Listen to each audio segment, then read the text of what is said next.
স্বপ্ন শুধু পূরণ হয়নি, বাকি যত স্বপ্ন তিনি দেখেছিলেন আল্লাহ সবগুলো পূরণ করেছেন। সারা জীবন দোয়া করতেন, আল্লাহুম্মা ইন্নী আসআলুকা শাহাদাতান ফি সাবিলিক, হে আল্লাহ আমি তোমার রাস্তায় শাহাদাতের মরণ চাই।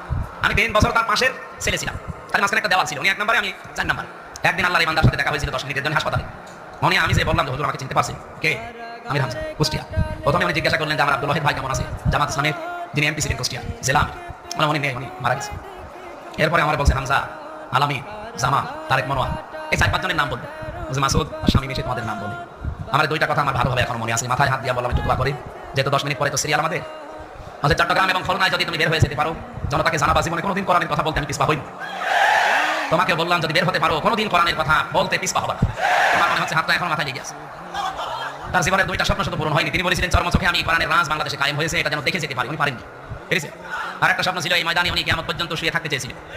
খুলনার যে জালেমগুলোর কারণে এখানে থাকতে দিল না, ওই তারা কোথায় আছে? আমি আসার সময় শুনছিলাম তাদের বাড়ি ঘর আর নেই, সব মিশে গেছে।